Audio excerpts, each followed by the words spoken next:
As edições Shalom trazem para você meditações para a Semana Santa. O Filho de Deus se entregou por mim. Um conteúdo com orientações e reflexões à luz da Palavra de Deus e da doutrina da Igreja. Reze e medite todos os dias da Semana Santa com esta obra feita especialmente para este tempo. Livro disponível no site nas versões impresso e digital. Livraria Shalom. Nascemos para evangelizar.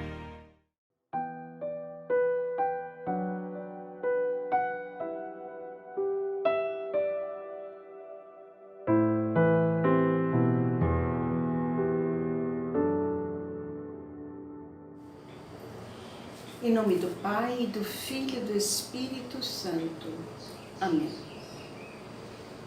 Santo Espírito de Deus, vinde sobre nós. Nós estamos para tocar um segredo de um coração puríssimo, o mais puro, o único imaculado da face da terra. Nós estamos, Senhor, para tocar um mistério. E nós te pedimos, Santo Espírito de Deus, que tu nos ajudes a não maculá-lo, a não nos desviarmos da sua beleza e da sua verdade. E segundo a tua bondade, nós te pedimos o entendimento e a graça de poder ressaltá-lo para contemplá-lo com mais profundidade e união à tua vontade. Isso te pedimos pelas mãos imaculadas de Nossa Senhora das Dores. Ave Maria, cheia de graça, o Senhor é convosco. Bendita sois vós entre as mulheres, e bendito é o fruto do vosso ventre, Jesus. Santa Maria, Mãe de Deus, rogai por nós, pecadores, agora e na hora de nossa morte. Amém. Em nome do Pai, do Filho e do Espírito Santo. Amém. Hoje é Sábado Santo. É o dia do grande silêncio. É o dia em que Jesus, após ter passado pelo julgamento injusto, arbitrário, terrível, após ter passado pelo sofrimento da flagelação, da coroa de espinhos, após ter passado pelo carregamento da cruz, após ter passado por sua morte, Jesus está no sepulcro onde ele foi colocado. E a Igreja nos propõe duas grandes contemplações nesse dia. A contemplação da descida de Jesus aos infernos, onde estavam as almas dos justos, esperando para ser resgatadas, onde estavam as almas daqueles homens e mulheres da história da salvação do Antigo Testamento, esperando para ser libertadas, resgatadas, salvas pela cruz de Cristo, que viria tantos séculos depois da vida deles. Essas almas que ali estão recebem a visita de Jesus, que uma vez sepultado, desce à mansão dos mortos para resgatá-los, para resgatar especialmente Adão e Eva, que ele, como nós vemos no ícone, né, tão conhecido nosso, ele pega pelo pulso e leva para o céu. E hoje também a Igreja nos convida a meditar no silêncio de Nossa Senhora, nas dores de Nossa Senhora, no que aconteceu no interior de Nossa Senhora, puríssima, perfeitíssima, castíssima, amantíssima, o que aconteceu nesse coração durante esse sábado santo.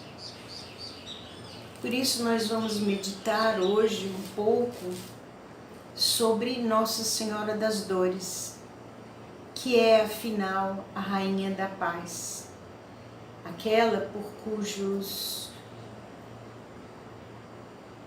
por cuja união à cruz de Cristo trouxe-nos com Ele e cultiva na igreja dele, intercede na igreja dele, do seu Filho Jesus, pela paz.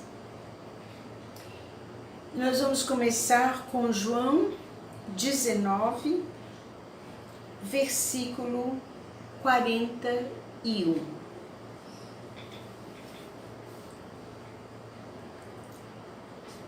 Desculpe, versículo 38b.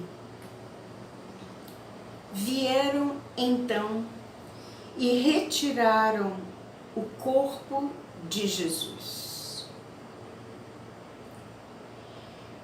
Tomaram o corpo de Jesus e o envolveram em faixas de linho com os aromas, como os judeus costumam sepultar.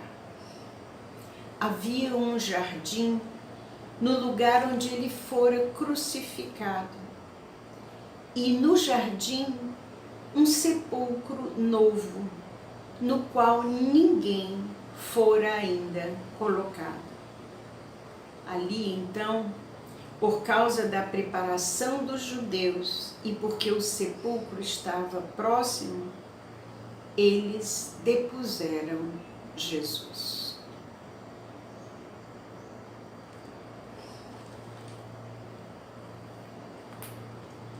É fácil nós imaginarmos Nossa Senhora nesse silêncio pesado, profundo, que se seguiu ao sepultamento de Jesus.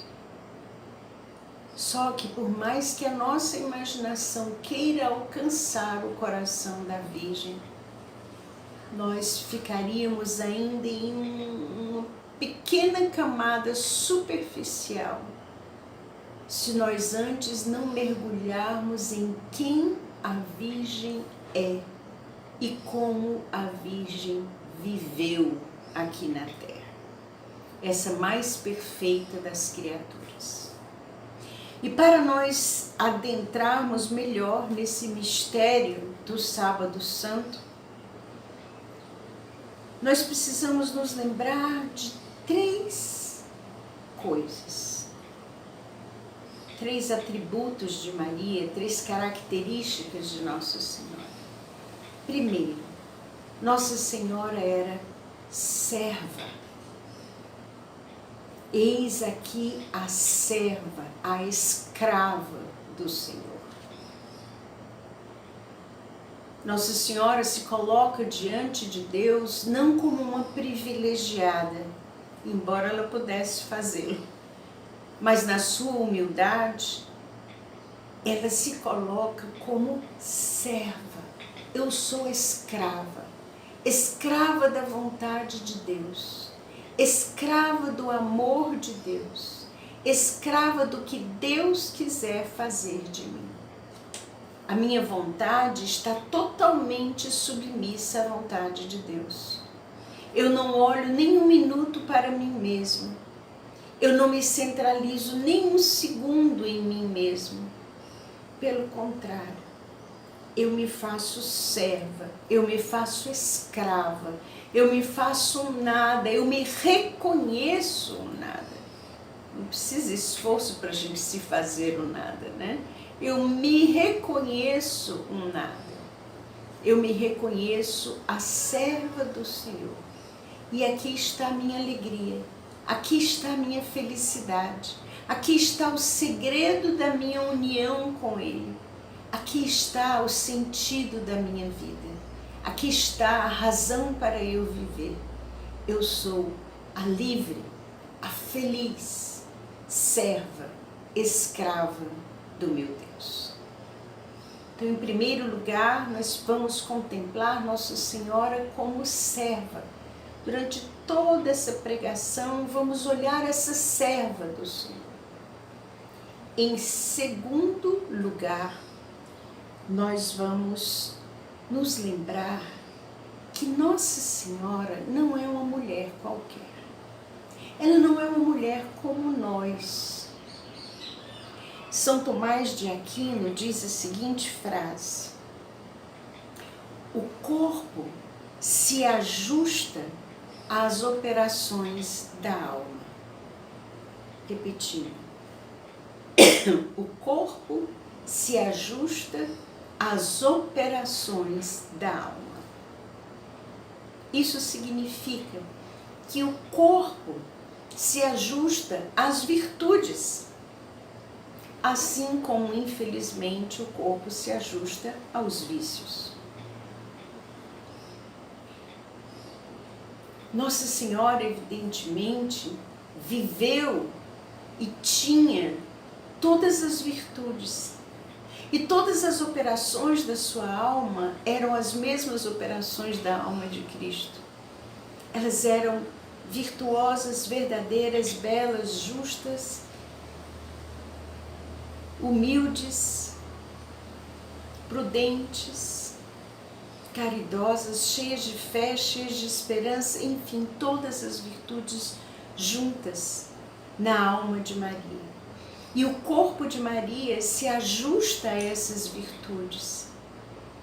E se ajusta especialissimamente ao fato dela ter sido concebida sem pecado original.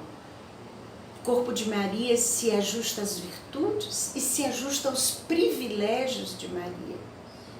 A pureza perfeitíssima, nós vamos falar sobre isso depois, a Imaculada Conceição, o amor intenso, incomparável pelo seu Filho e pelo seu Deus.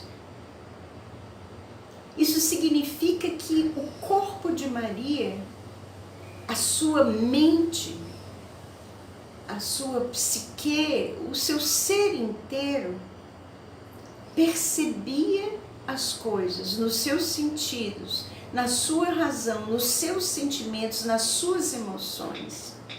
Vivia os acontecimentos no seu corpo, na sua mente, nos seus sentimentos, nas suas emoções e evidentemente na sua alma, mas nós estamos falando de corpo, muito mais agudamente, muito mais intensamente e muito mais profundamente do que nós que estamos com a negritude do pecado, nós que estamos com toda a limitação, toda a sujeira do pecado, poderíamos imaginar, sentir, viver, reagir.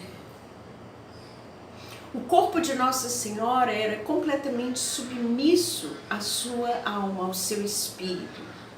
Era completamente submisso à sua razão. E a sua pureza era tanta, e as suas virtudes e seus privilégios tamanhos, que ela via, experimentava, sentia, sofria e se alegrava de modo mais agudo, mais perfeito, mais profundo do que nós. Essa característica, explicada por São Tomás de Aquino, ela nos ajuda, ela é essencial para que nós entendamos o papel de Nossa Senhora e a vivência de Nossa Senhora na paixão de Cristo. E é essencial para que nós entendamos esse sábado santo, onde ela leva no coração, onde ela costumava guardar tudo, ela leva no seu coração o que ela vivenciou nos últimos dias. Desde a instituição da Eucaristia, na verdade desde o domingo de Ramos, até, desde a entrada triunfal de Jesus em Jerusalém, até o seu sepultamento. Então, Nossa Senhora, nós vamos vê-la como serva, nós vamos vê-la como essa pessoa cujo corpo é perfeitamente ajustado a seus privilégios e virtudes. E em terceiro lugar, que é espantoso, nós vamos ver Maria como aquela que durante a paixão e aos pés da cruz, ela experimenta e vive com Jesus a razão da sua Imaculada Conceição. A cruz de Cristo, como nós sabemos, foi adiantada no tempo para a Imaculada Conceição de Maria. Os méritos de Cristo, a graça da salvação, os sofrimentos de Cristo, a sua entrega pela humanidade, todo esse mistério da cruz foi antecipado para Nossa Senhora na sua Imaculada Conceição.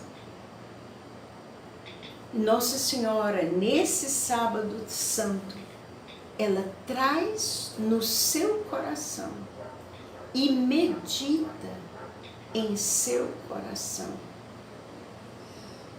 esse mistério indescritível de ter contemplado e participado de uma maneira única do sacrifício, dos méritos, da entrega do Salvador, que haviam sido antecipados para ela na sua Conceição Imaculada. Então, Nossa Senhora serva, Nossa Senhora cujos sentidos, pensamentos, são muito mais, percepções são muito mais agudos, profundos e penetrantes do que os nossos, e Nossa Senhora que contempla e vivencia da forma mais santa, mais bela e mais única o sacrifício que havia, graças ao qual ela havia sido concebida sem pecado original. Essas são as bases para a nossa contemplação de Nossa Senhora, que volta do túmulo, tendo deixado lá o seu Jesus. E eu gostaria de fazer esses passos com as 7 dores de Maria, Nossa Senhora das Dores, a Rainha da Paz, os 7 passos de Nossa Senhora, as 7 dores, as 7 lágrimas de Nossa Senhora, porque era isso que ela trazia no coração naquele sábado santo. Nossa Senhora é uma criatura como nós. Você certamente já experimentou a morte de alguém muito querido.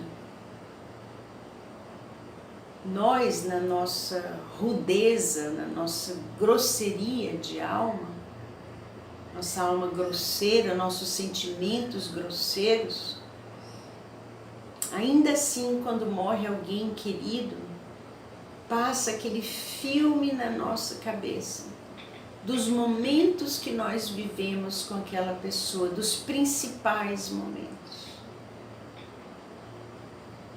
E Nossa Senhora, muito mais que nós, porque ela sentia tudo muito mais perfeitamente, Nossa Senhora reviveu esses pensamentos, essas ocasiões na vida dela, os sentimentos, esses acontecimentos, com uma diferença.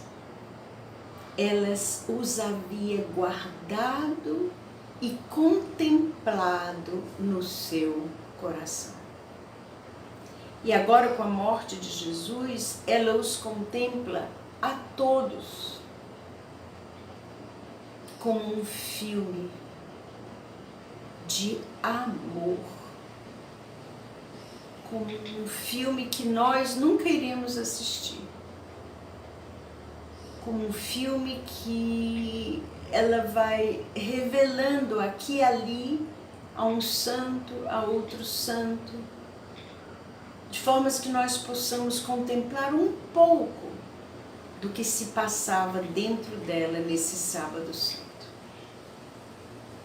Então, a primeira dor de Nossa Senhora foi a profecia de Simeão na apresentação de Jesus no templo. Nossa Senhora e São José vão ao templo para apresentar o menino Jesus. E Simeão, ancião, estava lá e recebe o menino nos seus braços. E diz o Nunc Dimittis, né? Deixai agora o vosso servo ir em paz. Agora deixai, Nunc Dimittis, agora deixai o vosso servo ir em paz, porque os meus olhos viram a salvação. E Nossa Senhora, assim como ela tinha visto Santa Isabel proclamá-la bem-aventurada, Nossa Senhora agora vê esse ancião que, como Isabel percebeu, ele também percebe, ele tem nas mãos o Filho de Deus. Como Isabel percebeu que Jesus estava no ventre de Maria, agora Simeão percebe que tem nas suas próprias mãos o Filho de Deus, pelo qual ele esperava toda a sua vida e pelo qual todo o povo judeu esperava.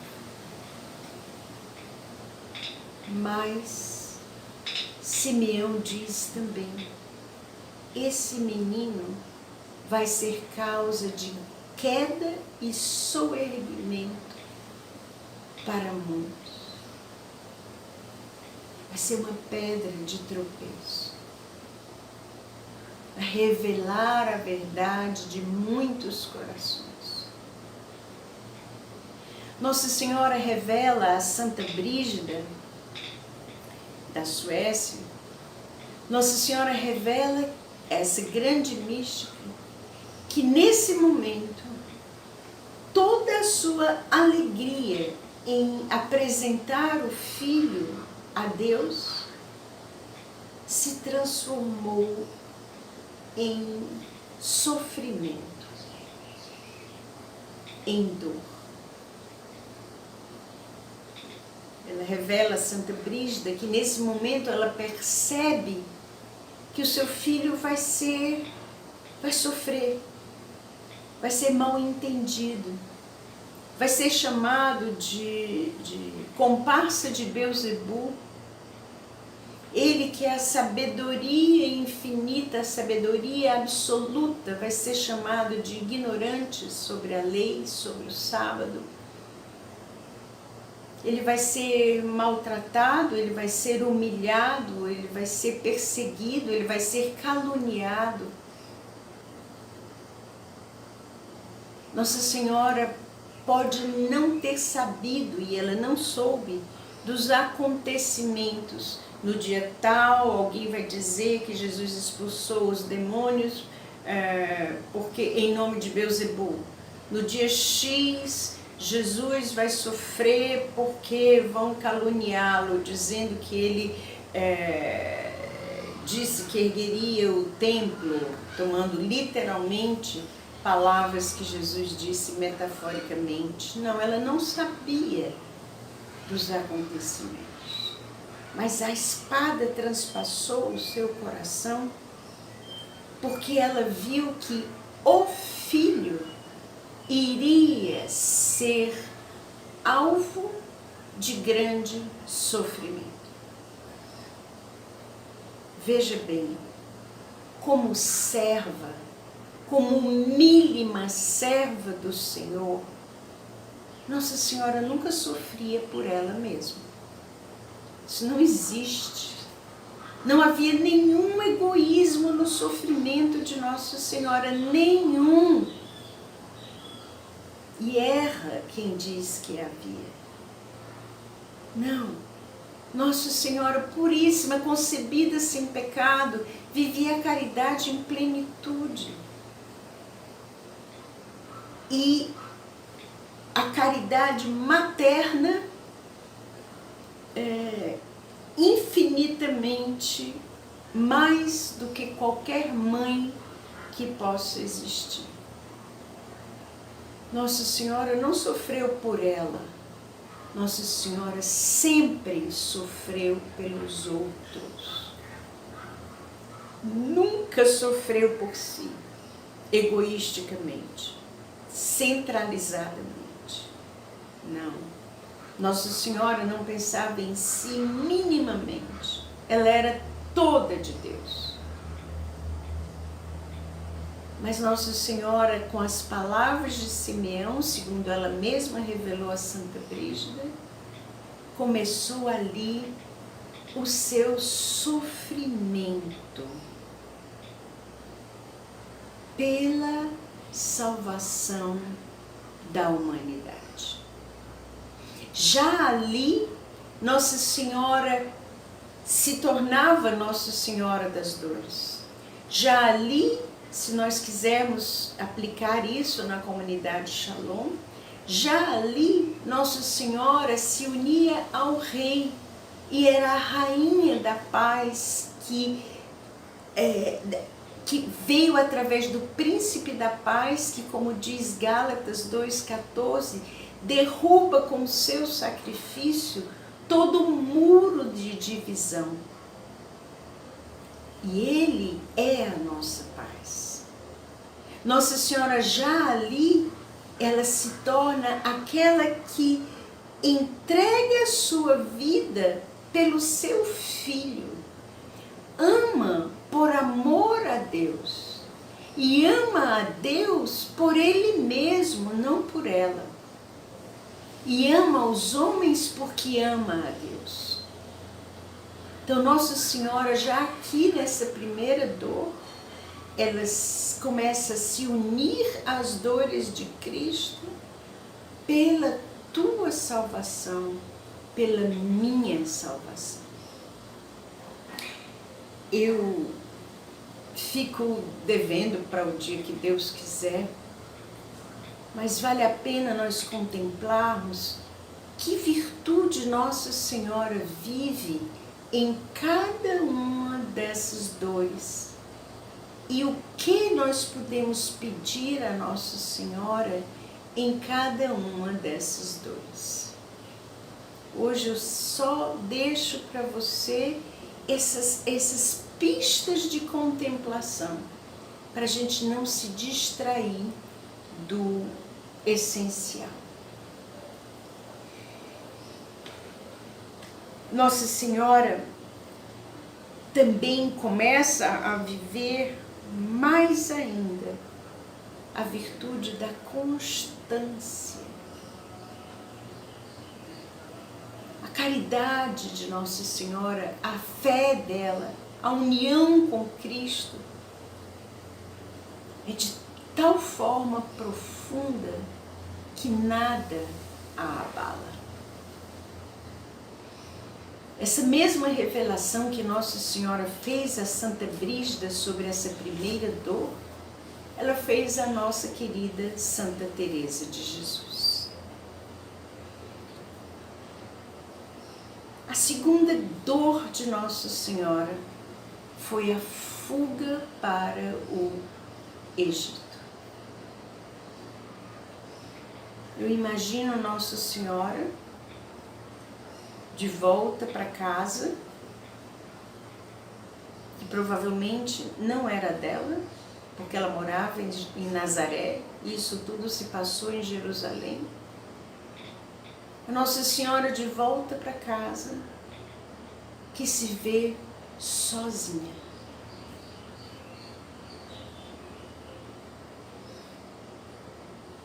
Até que ponto Jesus terá permitido que a desolação de Nossa Senhora chegue?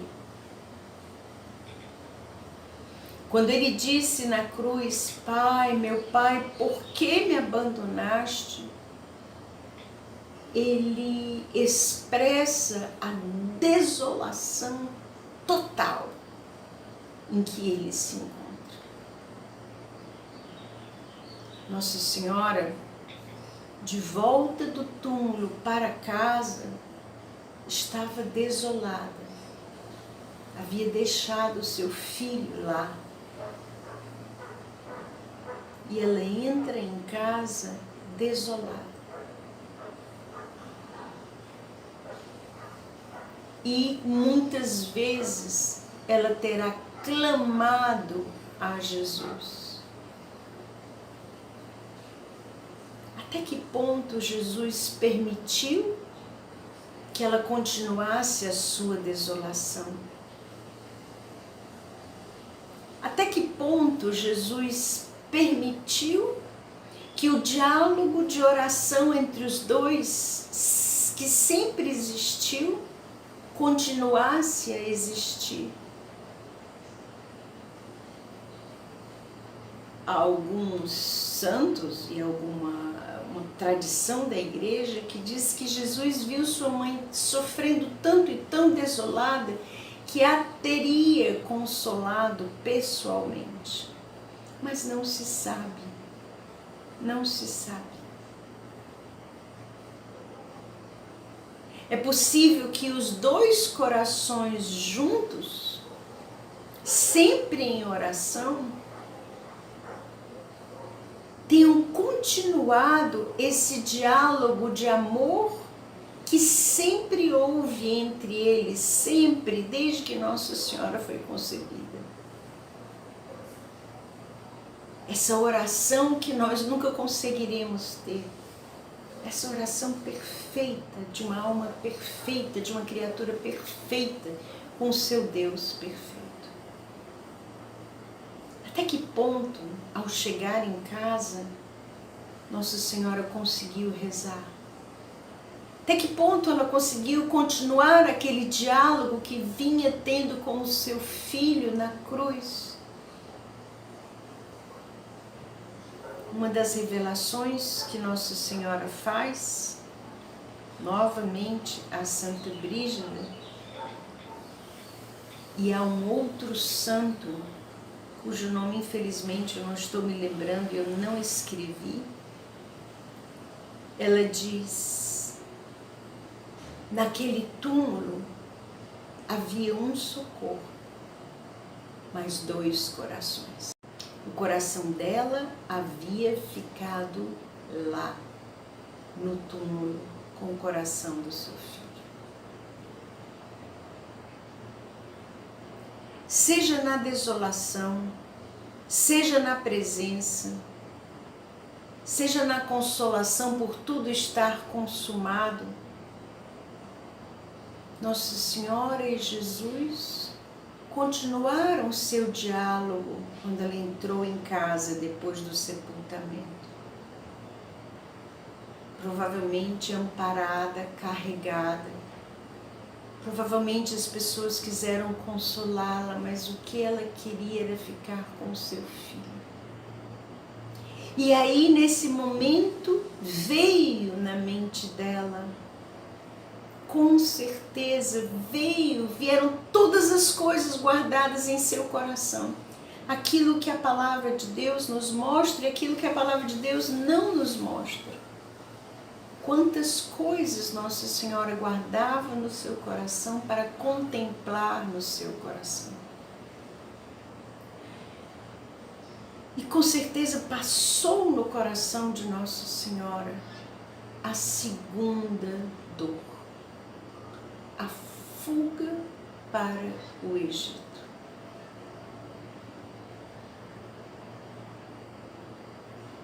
A gente não tem noção, hoje em dia, não tem noção do que foi exigido de José e de Maria para protegerem Jesus.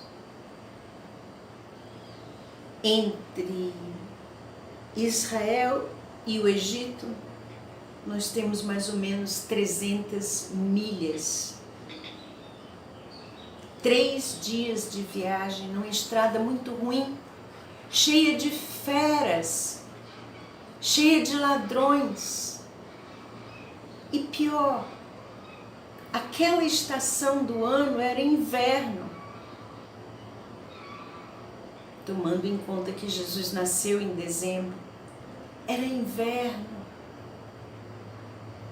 Então eles tinham que enfrentar uma estrada deserta, com ladrões, com feras selvagens, com chuva, com vento, com neve.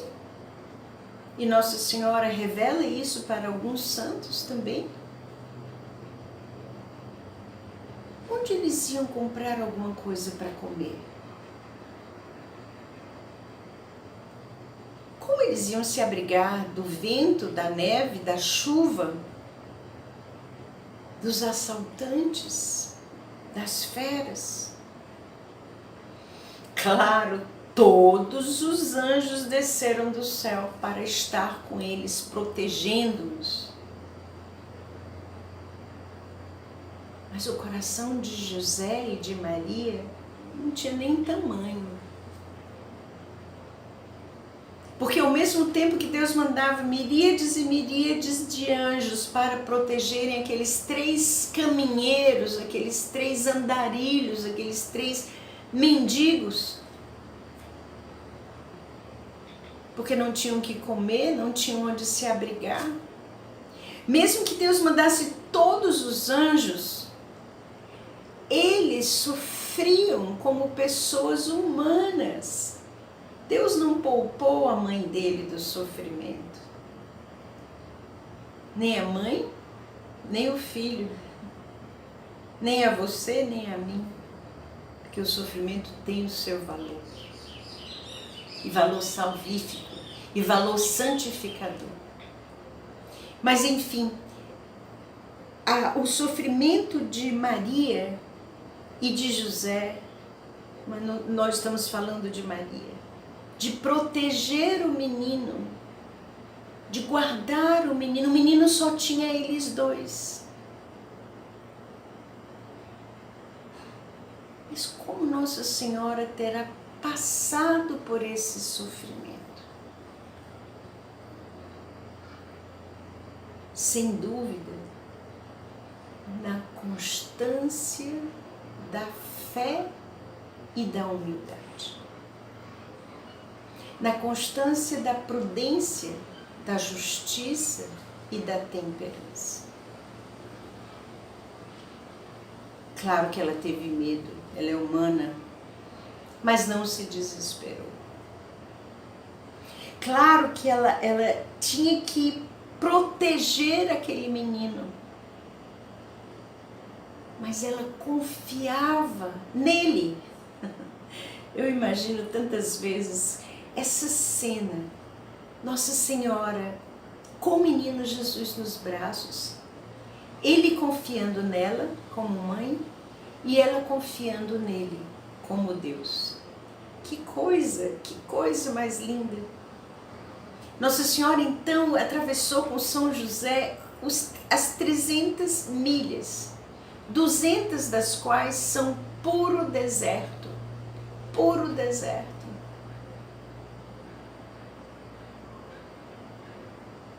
E mais, alguns historiadores e pesquisadores afirmam que Nossa Senhora e São José não fugiram de uma vez, porque não se iludam. Herodes não ia dizer, fugiram, tá certo, pode voltar para casa. Herodes não faria isso, ele queria, porque queria matar o menino ao ponto de matar várias outras crianças por causa dele. Herodes não era de desistir fácil. O mal não desiste fácil. O demônio não desiste fácil. Provavelmente José e Maria tiveram que fugir várias vezes dentro do próprio Egito. Não pensem que eles chegaram no Egito e tinham uma casa preparada, confortável, com comida, fogão, ar-condicionado. Não! Eles eram andarilhos. Deus se fez andarilho. E provavelmente a perseguição de Herodes os fez se mudarem várias vezes.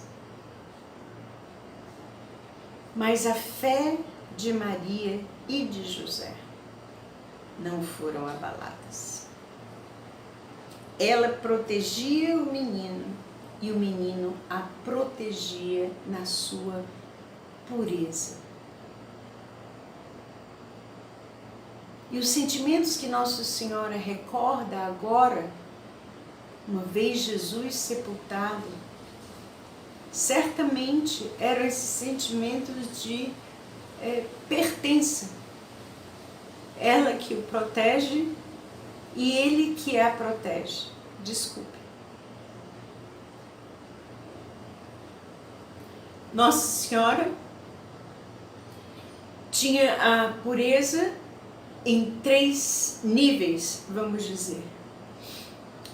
Nossa Senhora tinha a virtude da pureza no 6º mandamento, porque ela era inteiramente casta. Nossa Senhora tinha a pureza em nível do 9º mandamento. Não desejar o que é do próximo, não desejar o que é do próximo, que pertence ao próximo. Ela tinha pureza de corpo, 6º mandamento. Ela tinha pureza de mente.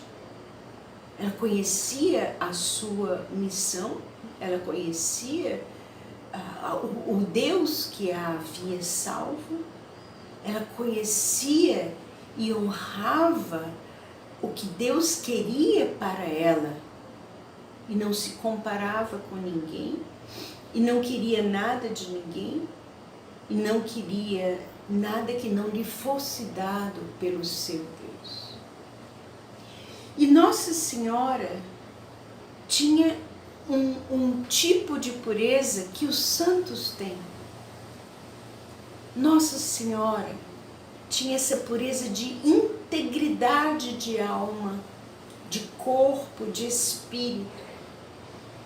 Ela não tinha só a integridade de corpo, ela não tinha só a integridade de mente, mas ela não tinha só pureza de corpo, não tinha só pureza de mente, mas ela tinha essa pureza da integridade de todo o seu ser, que não permitia a entrada de nada e de ninguém a não ser do próprio Deus. Nada e ninguém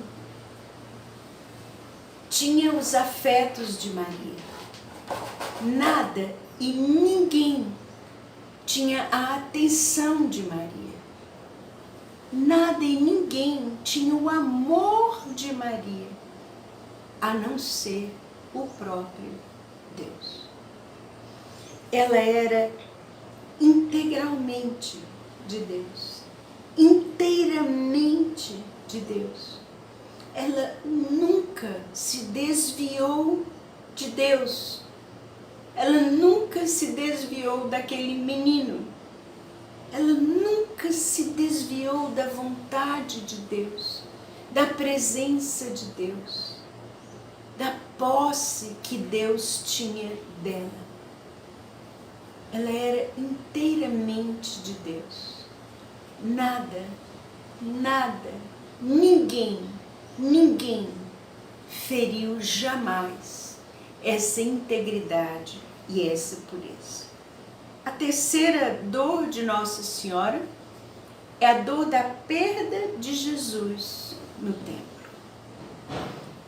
Interessante que alguns místicos e alguns estudiosos dizem que essa foi a perda mais dolorosa, ou desculpem, foi a dor maior de Nossa Senhora. Eu confesso que eu preciso rezar mais para entender isso. Mas o que eles dizem? Que em todas as outras dores, Nossa Senhora estava com Jesus. Na apresentação do templo, ela estava com Jesus. Na fuga para o Egito, ela estava com Jesus.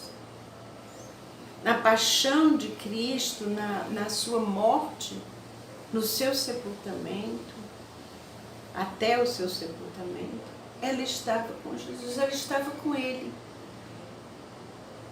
E Ele era o tudo dela, Ele era a alegria dela, Ele era a segurança dela, Ele era a proteção dela, Ele era o tudo dela, Ele era o Deus dela.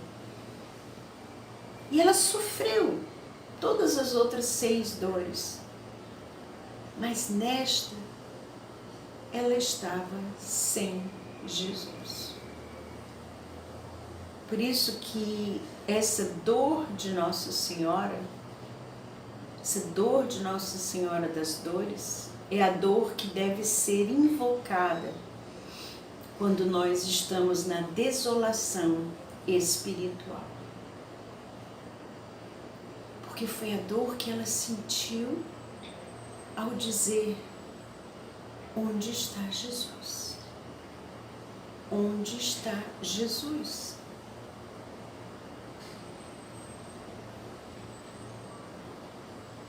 Ele não estava lá com ela. Ela não o via. E claro que ela correu para ir buscá-lo.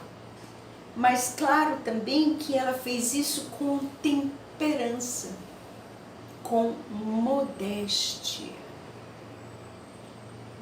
Às vezes a gente vê nos filmes, principalmente, Nossa Senhora que se descabela, né?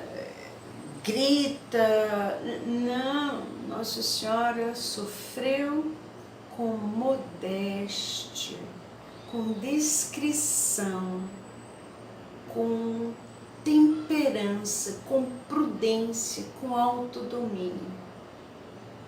Porque para ela não interessava expressar visualmente, fisicamente o que ela estava sentindo. Para ela interessava o que estava acontecendo dentro dela. Ainda que, claro, ela sofreu, ela chorou, ela caiu talvez durante a paixão, ela foi carregada. Claro, o corpo não aguenta. Mas a beleza de Nossa Senhora, diz São Luís Grignon de Montfort, ela é toda interior. A vida de Nossa Senhora, ela é toda interior. Do interior ela transborda, mas transborda com modéstia, com prudência, com beleza, com caridade. Quarta dor, o caminho da cruz.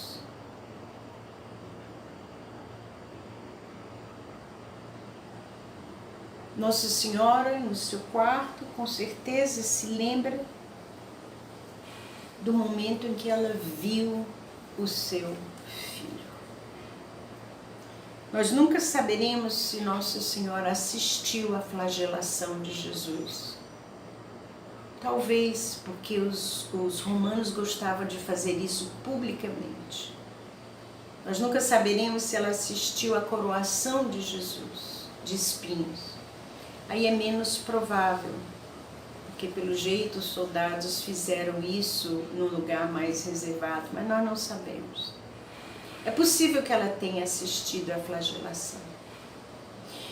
De qualquer maneira, a igreja coloca essa quarta dor de Nossa Senhora como Nossa Senhora que encontra o seu filho, né? E que faz com ele o caminho da cruz.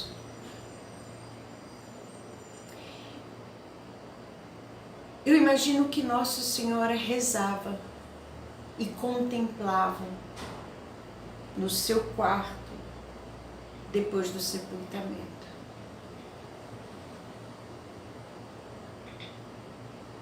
Ao encontrar Jesus carregando a cruz, ela não encontrou mais como ela o havia visto no pretório, de longe, com as suas vestes ensanguentadas, coroado de espinho, mas de longe. Agora, no caminho da cruz que ele havia assumido livremente, ela o vê de perto, vê os seus olhos, vê o seu rosto desfigurado.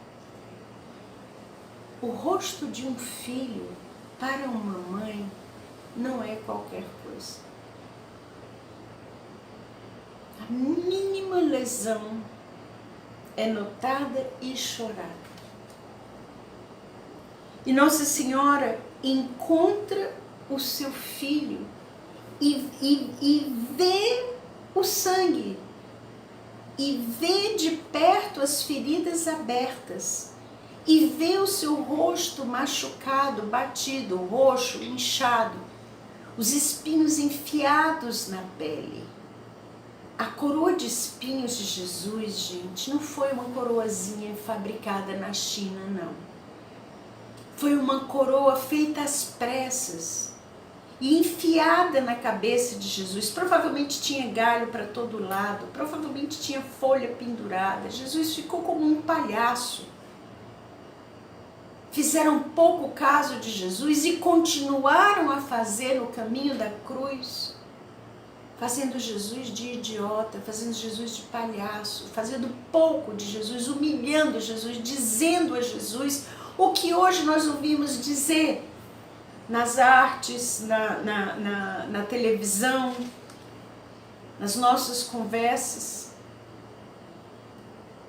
E Nossa Senhora viu de perto a situação de Jesus e viu a coroa de espinhos enfiada na sua cabeça. Quando bateram na coroa de espinhos de Jesus, era para isso que eles bateram. Para que os espinhos entrassem. Os espinhos não entraram no crânio por causa dos ossos, mas eles entraram na musculatura, eles entraram na pele. E ela não podia tirar nenhum daqueles espinhos. Ela não podia fazer nada. E aqui começa a intensificar-se a união de Nossa Senhora, a paixão de Cristo. Veja bem, era comum os romanos sacrificarem pessoas. Era comum os judeus verem os romanos levando pessoas, chicoteando pessoas, flagelando pessoas. Porque para eles, quanto mais cedo a pessoa morresse, menos trabalho daria. Era comum eles verem pessoas passando, sendo batidas, já tendo sido torturadas. E tendo resistido, serem batidas e levadas para a crucifixão. Era comum. Então Nossa Senhora também sabia o que ia acontecer, ela via. E aqui começa a agonia de Nossa Senhora.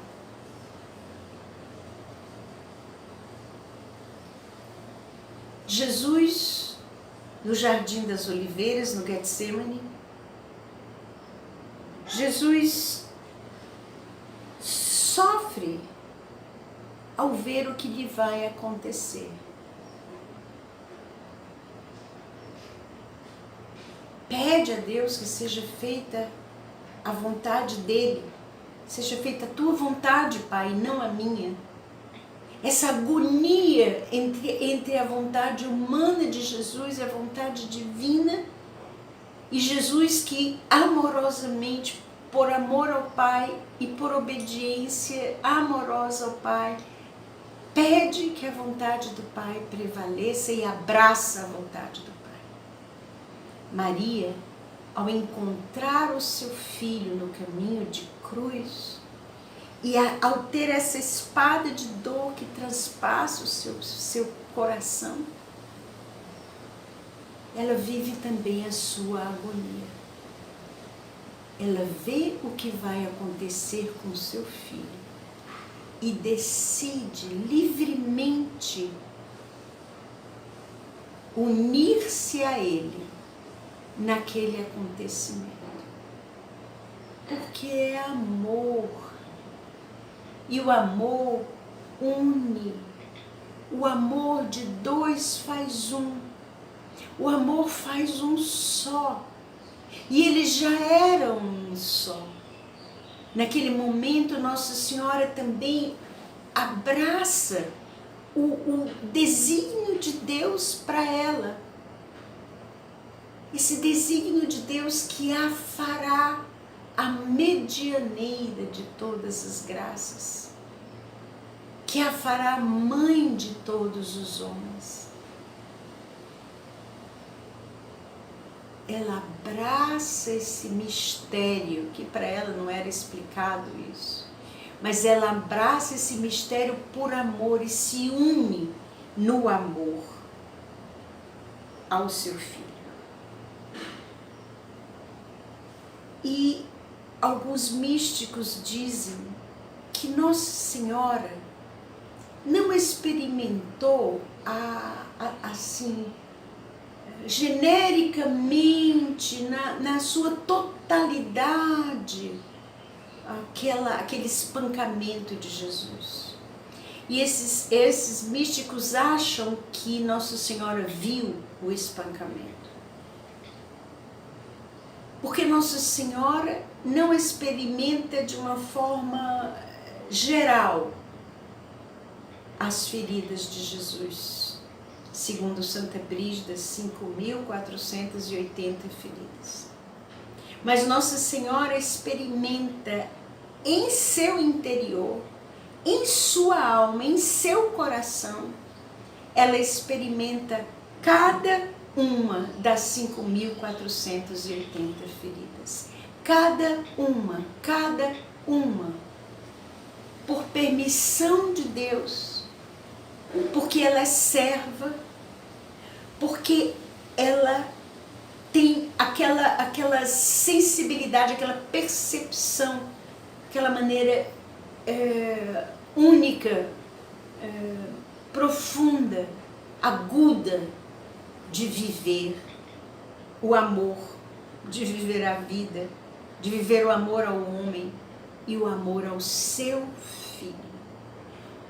Então Nossa Senhora, ela passa pela agonia ao encontrar o seu filho e passa a viver cada momento da flagelação, cada ferida do seu filho.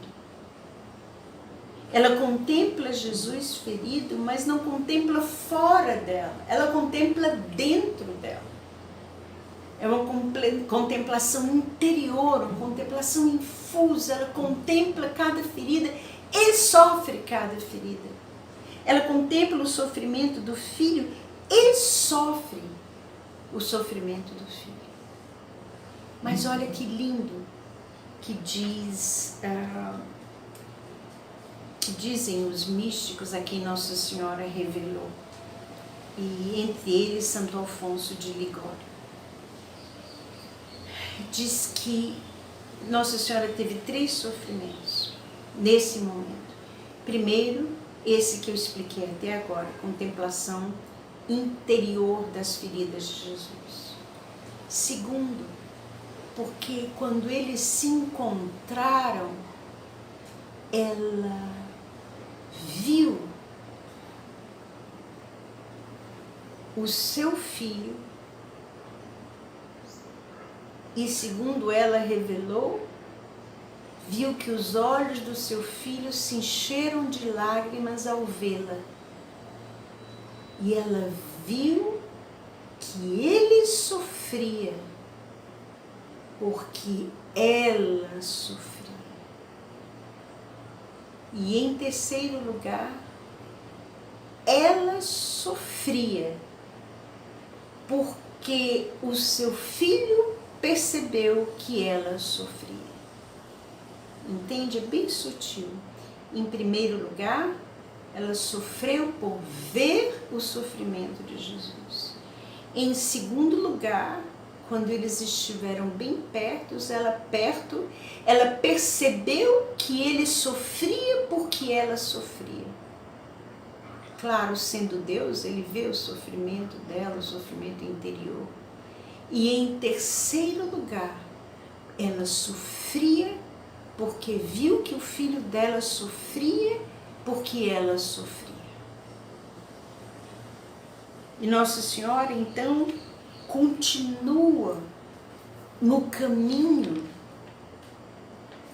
de cruz de Jesus, mas sempre em perfeita modéstia, em perfeita prudência, em perfeita justiça, em perfeita contemplação, em perfeita união com Ele, interior, passando o que Ele estava passando.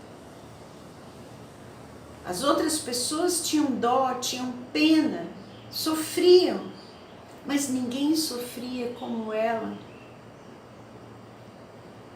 porque como serva, porque como sensibilíssima no sentido do seu corpo expressar e se amoldar às suas virtudes e seus privilégios, ela vivia com Jesus o que ele estava vivendo. Vem agora a quinta dor, que é a crucifixão. Aqui começa o martírio de Maria. Ela vê o seu filho chegar, amarrado, acorrentado, com cruz, exausto, ajudado pelo Cirineu, e vê quando despojam seu filho das suas vestes. E ela vê Jesus nu, literalmente ferido da cabeça, do fiapo da cabeça, até a sola dos pés, coberto de sangue, humilhado, sem roupa.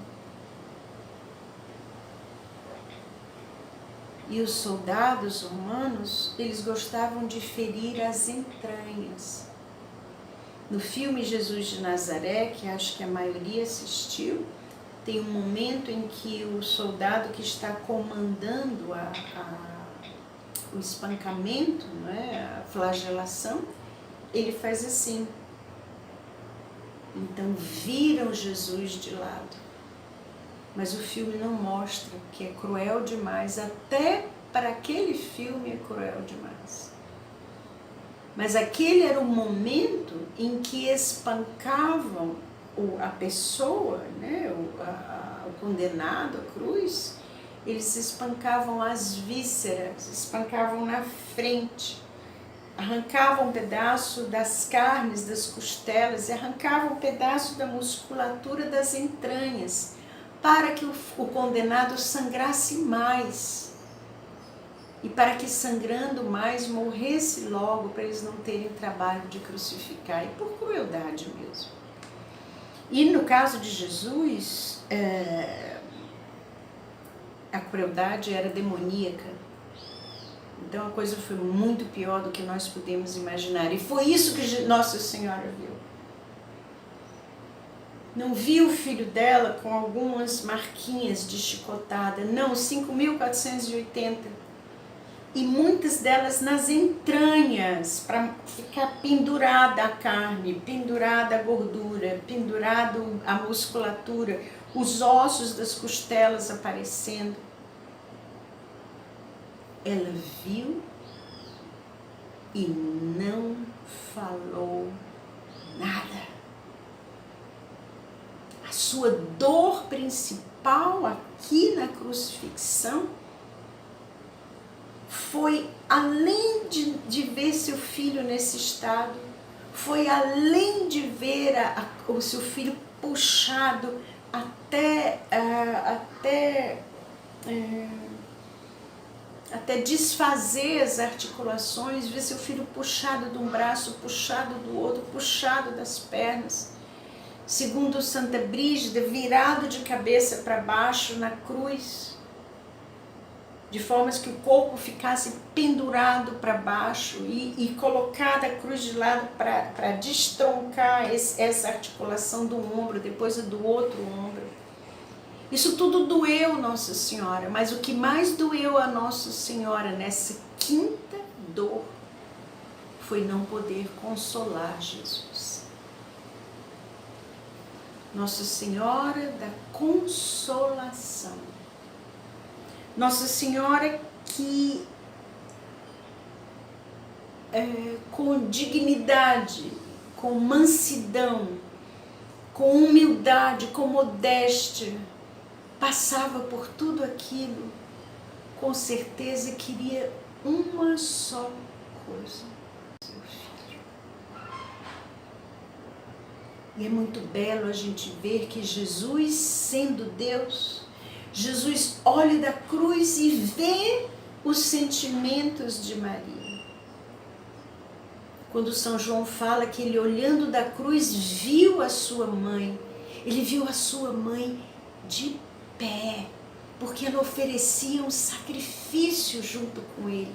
Ela estava de pé como sacerdotisa diante da cruz, e ele de pé na cruz, se oferecendo como vítima, e ela de pé se oferecendo como vítima, e ele de pé se oferecendo como sacerdote, e ele de pé na cruz sendo rei na sua realeza, e ela de pé como rainha, junto com ele.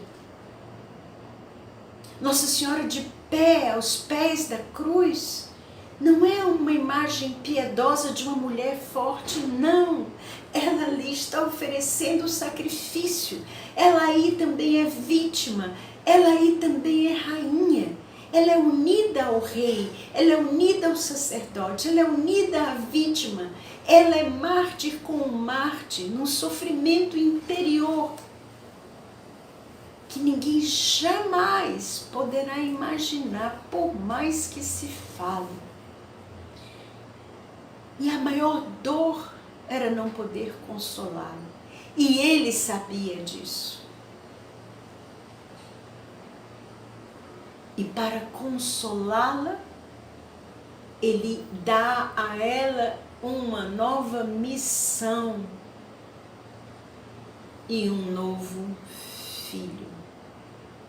Como quem diz: mãe, eu vou, você fica. Você é a igreja. Você fica para testemunhar, para formar, para consolar. E Nossa Senhora, mais uma vez, saiu de si e se entregou a João para consolá-lo. Era assim que Nossa Senhora consolava o povo, fazendo a vontade de Deus.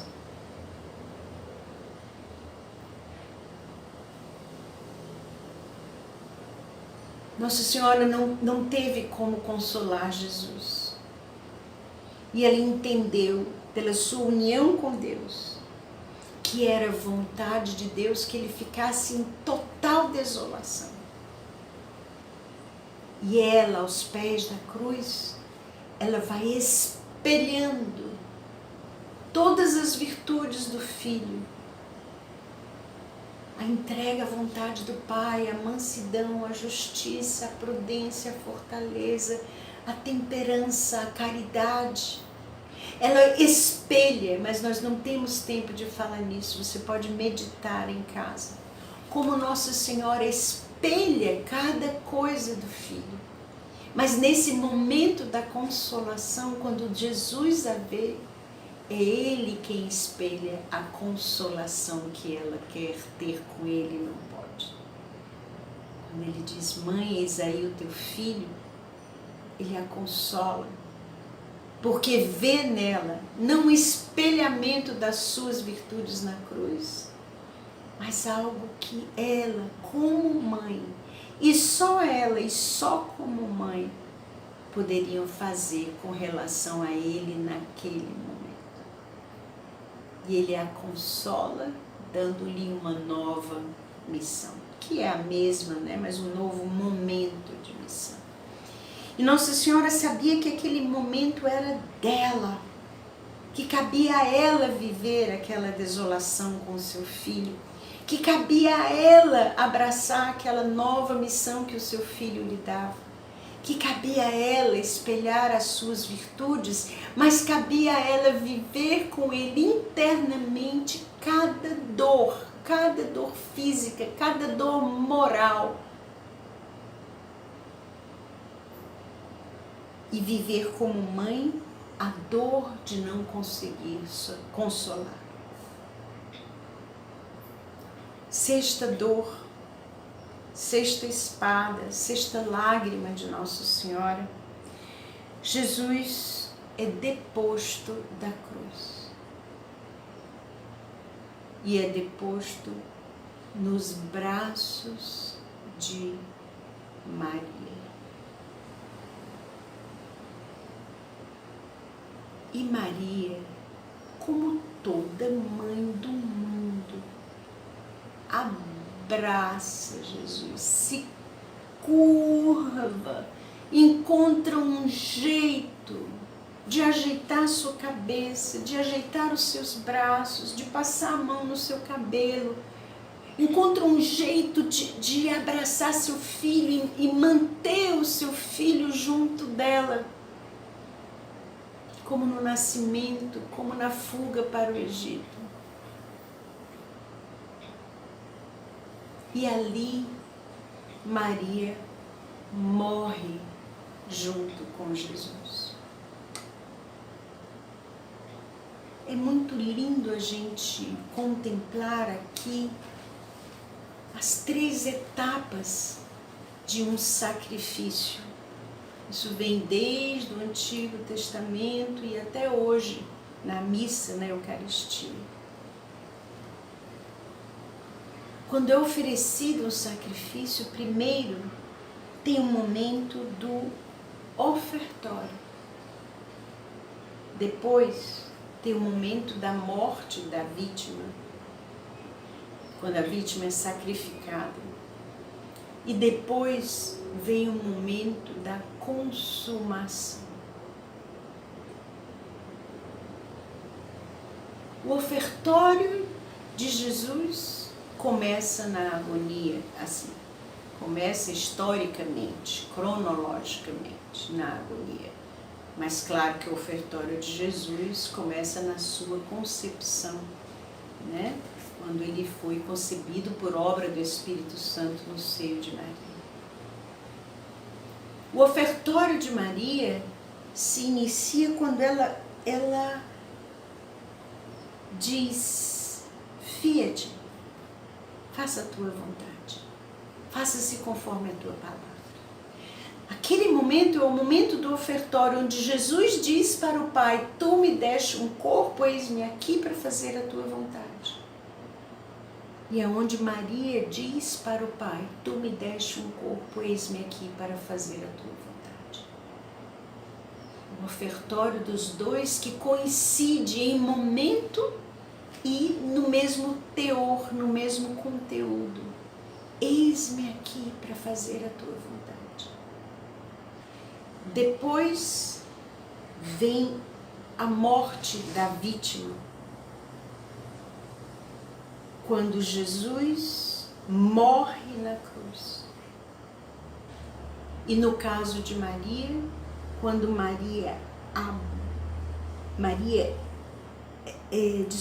quando o coração de Maria se oferece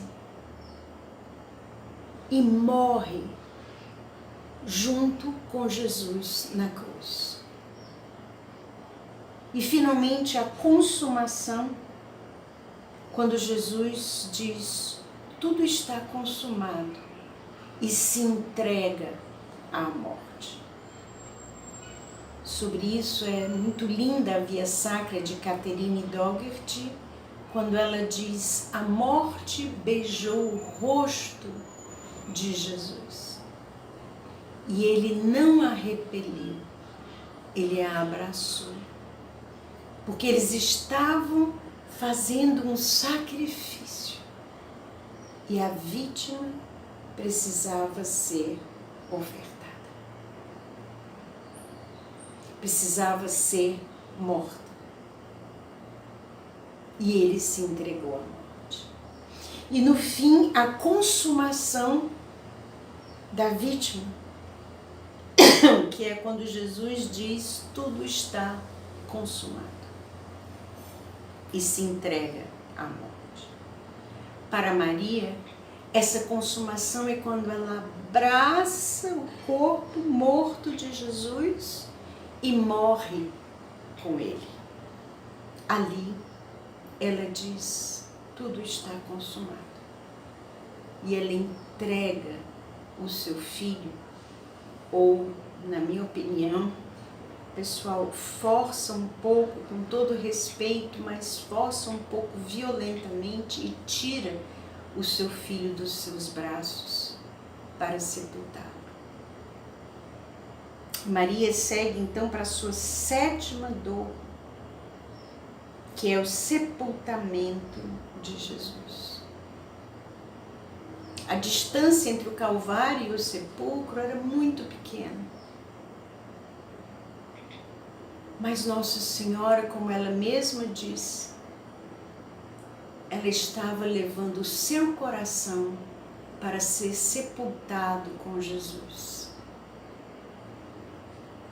E ela o deixa lá com o seu filho. O seu coração fica sepultado com o coração do seu filho. Em teologia, existe uma diferença entre a palavra consumato e finito. Consumado, nesse caso aqui, não vamos explicar, mas a consumação é o momento da entrega de Jesus à morte, onde ele se entrega. No caso de Maria, onde ela se entrega à morte, abraçando o seu filho morto. E o fim, o finito, vai ser o sepulcro. Na hora em que Jesus é colocado no sepulcro e o coração de Maria fica com ele, os dois corações que nunca tinham se separado,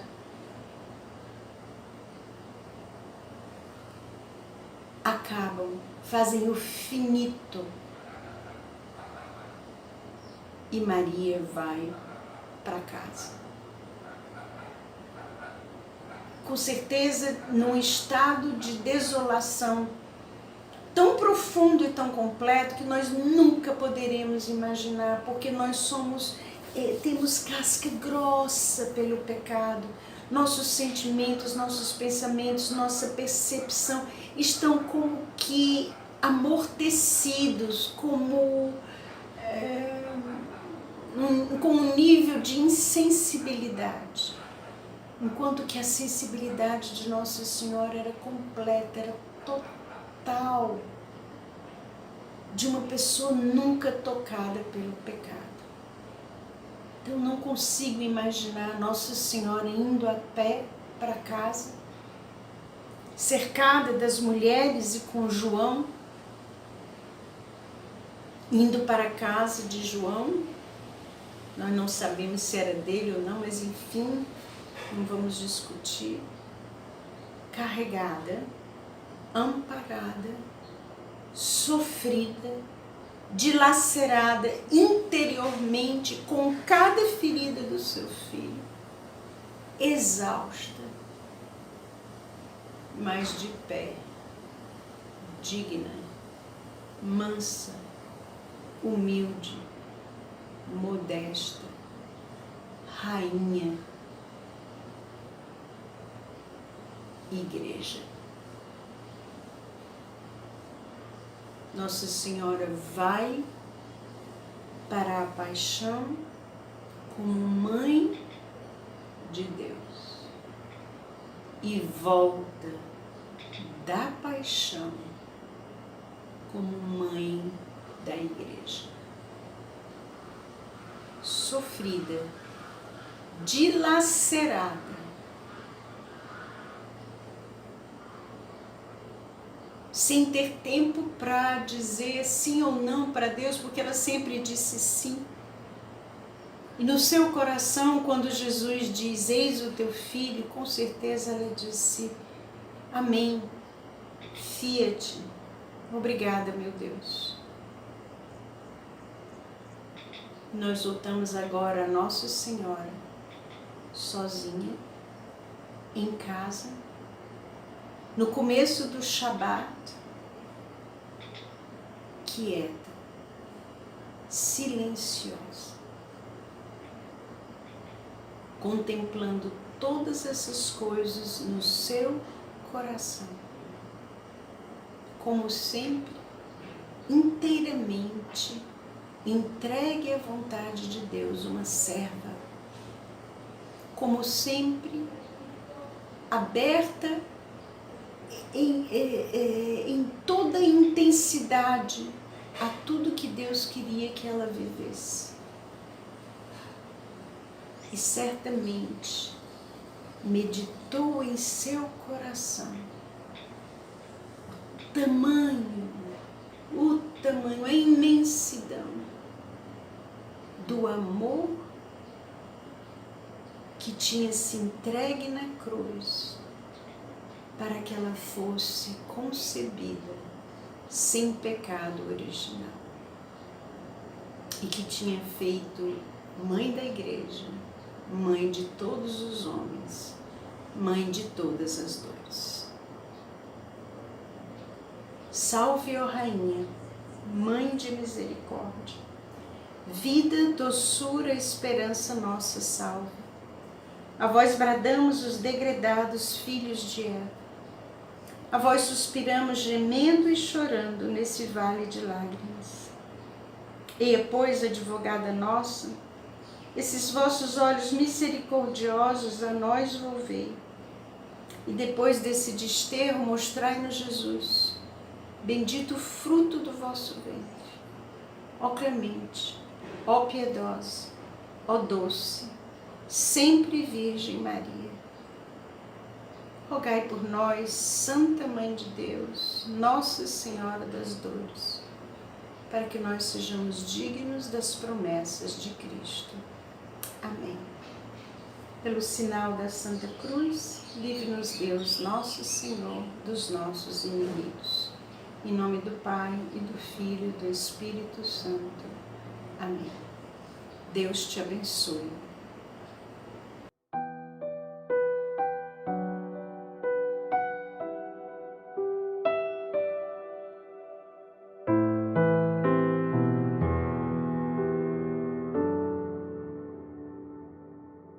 As edições Shalom trazem para você meditações para a Semana Santa. O Filho de Deus se entregou por mim. Um conteúdo com orientações e reflexões à luz da Palavra de Deus e da doutrina da Igreja. Reze e medite todos os dias da Semana Santa com esta obra feita especialmente para este tempo. Livro disponível no site nas versões impresso e digital. Livraria Shalom. Nascemos para evangelizar. Olá, meus irmãos, mesmo diante de todo esse panorama, diante desta pandemia.